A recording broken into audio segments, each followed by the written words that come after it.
Excellences, Mesdames et Messieurs les chefs d'État et de gouvernement, Mesdames et Messieurs les chefs de délégation, Madame la secrétaire générale de la francophonie,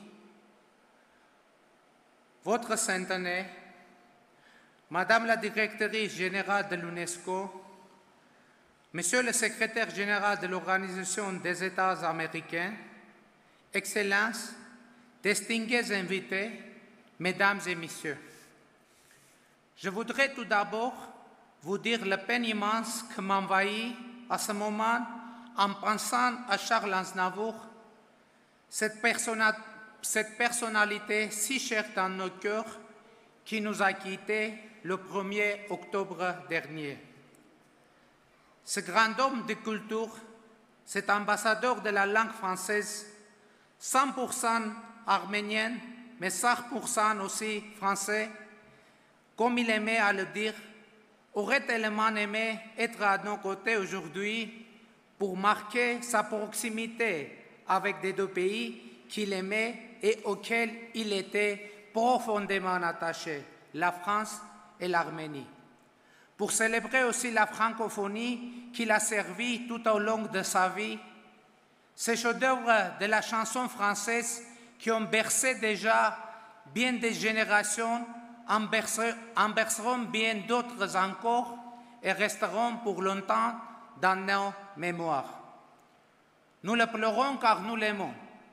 Ardent défenseur de l'Arménie, ambassadeur vraiment extraordinaire de notre pays, il a porté le nom d'Arménie sur le toit du monde, en haut de l'affiche, et nous lui serons pour cela à jamais reconnaissants. Il nous a quittés et pourtant, il est aujourd'hui si présent dans nos esprits. Pour célébrer sa mémoire, plutôt que respecter une minute de silence, je vous demanderai, Excellences, Mesdames et Messieurs, de saluer la présence éternelle de Charles Aznavour par nos chaleureux applaudissements.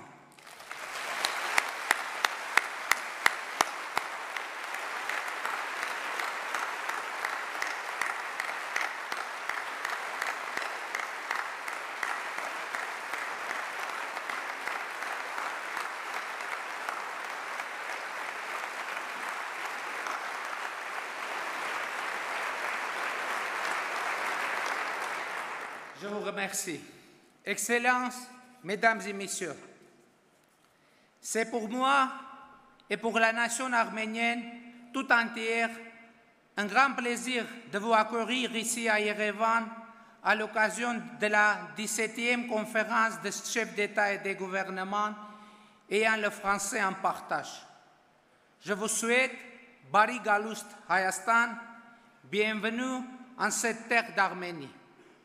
Cette Arménie éternelle, berceau du christianisme, porteuse d'une histoire et d'une culture plusieurs fois millénaire, qui célèbre ce mois-ci le 2800e anniversaire de la fondation de sa capitale Yerevan. Cette Arménie réelle, forte de son identité, de son énergie créatrice, de son dynamisme, qui traverse les épreuves de l'histoire, marquée par la tragédie du génocide de 1915, de se projette aujourd'hui dans leur futur, confiant dans son avenir.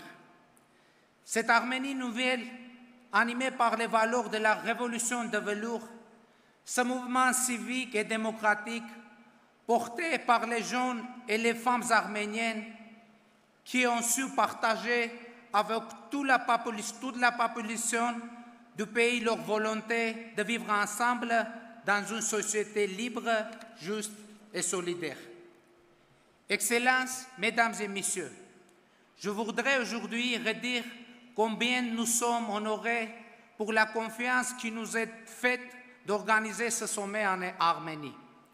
Nous mesurons à cet égard toute la responsabilité qui nous incombe et sommes désireux que cet événement demeure dans la mémoire de tous comme un temps fort exceptionnel de la vie institutionnelle de notre organisation, mais aussi comme un grand moment de convivialité et de solidarité francophone. L'Arménie est un jeune membre de la francophonie. 15 ans seulement se sont écoulés depuis son accession au statut d'observateur.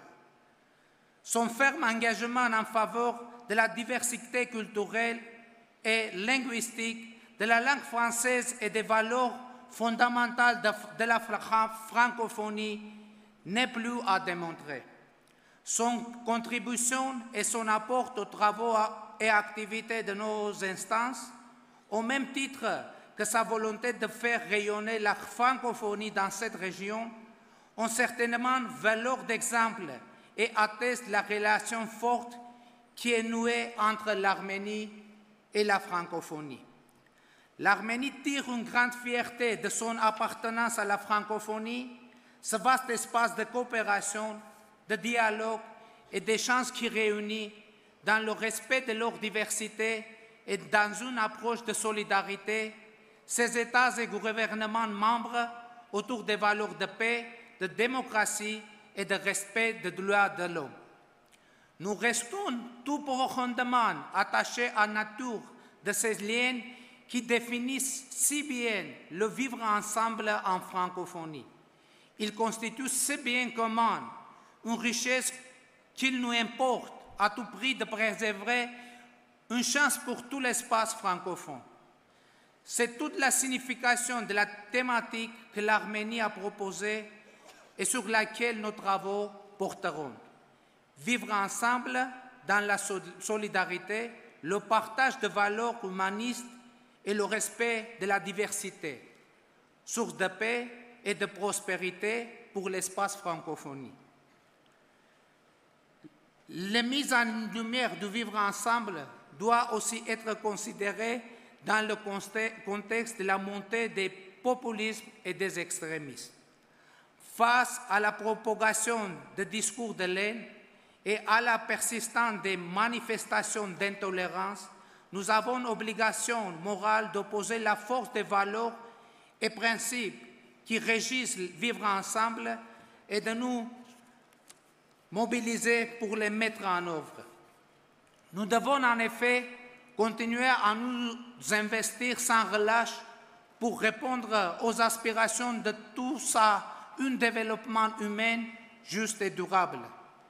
Tel est le sens de l'appel que nous proposons de lancer. Un message fort en faveur de la paix, de la solidarité et de l'humanisme intégral, cet héritage considérable légué par les pères fondateurs de la francophonie. Excellences, Mesdames et Messieurs, le sommet de Yerevan va également se pencher sur d'autres enjeux essentiels qui nous interpellent, parmi lesquels les questions de paix, de démocratie et de stabilité, la lutte contre le terrorisme, la lutte contre le changement climatique ou encore la question migratoire qui constituent autant de défis pour notre planète. Face à ces défis globaux, nous avons la conviction que les réponses à apporter doivent être envisagées dans un cadre multilatéral, car c'est par l'action collective et concertée, par la coopération internationale, que nous serons en mesure d'enregistrer des progrès sur tous ces sujets. J'insisterai tout particulièrement sur les crises et les conflits qui affectent l'espace francophone et au règlement desquels la francophonie apporte une contribution majeure. Ceci accompagne le plus souvent des graves violations des droits de l'homme et du droit international humanitaire. Au moment où nous nous apprêtons à célébrer le 70e anniversaire de la Convention pour la prévention et la répression des crimes de génocide, nous avons le devoir de redoubler d'efforts pour empêcher que ne se produisent de nouveaux génocides, des crimes de guerre et des crimes contre l'humanité. La persistance de ces conflits nous engage aussi à réitérer notre ferme attachement au règlement pacifique des conflits dans le cadre de formats des négociations internationalement reconnues. C'est le cas du conflit du Haut-Karabakh, négocié dans le format du groupe de la mise de OSCE avec les 3 pays coprésidents, la France, les États-Unis et la Russie, un conflit qui dure depuis maintenant plusieurs décennies et qui a engendré tant de souffrances. Un conflit opposant le Karabakh qui exerce depuis maintenant plus de 25 ans son droit à l'autodétermination à l'Azerbaïdjan qui refuse tout dialogue avec les représentants élus du Haut-Karabakh. Nous sommes convaincus que le Haut-Karabakh doit avoir une voix décisive dans le processus de paix et que son statut futur doit être déterminé en prenant en compte l'expression de la volonté juridiquement contraignante de la population du Haut-Karabakh.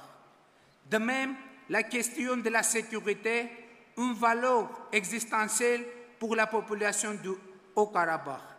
Elle a été si souvent victime par le passé de violations de ses droits, de discriminations, d'atrocités, qu'à travers le rejet de ce dialogue et les tentatives renouvelées de recours à la force contre le Haut-Karabakh, c'est bien l'existence physique des populations du Haut-Karabakh qui se trouve niée et gravement menacée. Nous croyons qu'une atmosphère propice à la paix est essentielle pour l'avancement du processus de règlement et plaidons avec force pour la mise en œuvre rapide et intégrée des accords sur les mesures de confiance indispensables pour préparer la paix, les populations de tous les parties au conflit. Excellences, Mesdames et Messieurs, je voudrais, pour clore mon propos, m'adresser aux jeunes d'espace francophone qui sont les acteurs du changement dans nos sociétés et représentent l'avenir de nos pays. Je voudrais vous dire l'importance que nous accordons à votre contribution à la thématique du sommet et vous invite à vous mobiliser massivement pour porter haut les valeurs de vivre ensemble et contribuer à forger avec nous un monde plus juste et solidaire. Excellences, Mesdames et Messieurs, je souhaite à tous un excellent séjour en Arménie et plein succès à nos délibérations. Je vous remercie.